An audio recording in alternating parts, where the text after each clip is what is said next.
Hello folks, Eric here from True North. In our MilNav program, we regularly work with young service members and those preparing to enter the military. Many are getting ready for the land navigation phase of SOF or leadership assessments. Most are focused, motivated, and willing to put in the effort. But from some candidates, I sense a different mindset. Learn just enough to get through the assessment. A few even say the reason out loud. Why do I really need to master map and compass? I'll just be using GPS anyway. It's a fair question, and it's common sentiment in the military. But after years of working with and listening to experienced operators, many of them team guys, I'd offer a different question. What happens when you can't rely on GPS? Because that time has arrived.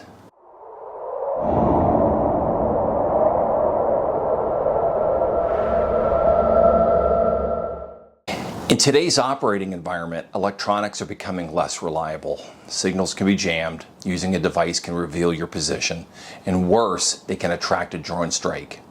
Now what do you do? Let's look back 80 years for an answer. On the battlefields of North Africa during the Second World War, Major Mike Sadler guided his SAS patrols hundreds of miles across the desert, deep behind enemy lines. He did it without electronics, relying only on old-school navigation methods. The Germans never expected it because they believed it wasn't even possible. Sadler's lesson matters now more than ever. Mike Sadler lived an extraordinary life, though trust me, the word extraordinary is insufficient. Among his many accomplishments, Sadler was a true master of land navigation. He was one of the original members of the Special Air Service, SAS, an elite special operations regiment formed in the early years of the war. It later served as the model for the U.S. Army's Delta Force, now usually referred to as CAG. His task was to guide small patrols of modified Willys Jeeps, all sporting Vickers K aircraft machine guns, across hundreds of miles of North African desert to destroy Axis bases and airfields. Their success hinged on one factor: Sadler's navigation skills. With him leading the way, the SAS could hide deep in the vast desert to the south where the Germans believed no one could possibly survive, let alone navigate. Sadler would guide his patrol through the unforgiving desert with its featureless landscapes, blistering sun, and constantly shifting dunes. Then, seemingly out of nowhere, attack the Germans from behind their lines, and then disappear just as quickly. Sadler imparted lessons that the modern military would do well not to forget. He believed that effective navigation was a disciplined blend of science and art. The science began with careful route planning, calculating position, direction, distance, time, and even studying the night sky. The art emerged once in motion, adjusting for terrain, weather, mechanical breakdowns, even the strafing of a Messerschmitt. Merging these two elements required practice, preparation, and experience. Fast forward to today. Unfortunately, 3 decades of increasing reliance on GPS have caused military personnel to largely forget Sadler's lessons. Yet, Ukraine's ongoing defense against Russian invasion has provided a sobering reminder. GPS can be jammed or degraded, electronics can expose one's position, and they can even attract a deadly drone attack. Old school land navigation skills have once again become indispensable. So it's not a surprise that the U.S. military still requires personnel to demonstrate competence in traditional land navigation. The real surprise is how often actual proficiency falls short of the requirement. The Department of Defense acknowledges a trend in its recruiting pool for even its most elite SOF units. They have found that service personnel have less experience, less ability, and less confidence in using a map and compass compared to those from 20 years ago. This doesn't surprise me. In our MilNav program, we train a diverse mix of individuals and units in land navigation from the Army, Navy, Marines, and Air Force. Many are preparing for soft pipelines like Special Forces, Ranger, BRC. Some want to even get a jump on the third phase at BUDS. Others are highly experienced operators preparing for smooth selection. In my experience, there are 3 primary reasons for this downward trend. First, some younger candidates view the land navigation phase of their assessment as a temporary hurdle rather than a foundational military skill. They aren't lazy, they just assume that they'll be using a GPS later. Second, at the risk of sounding like my grandfather, kids today, an entire generation has now grown up in a world of constant connectivity. Smartphones, GPS, apps. They quite literally shape how they see the world and move through it.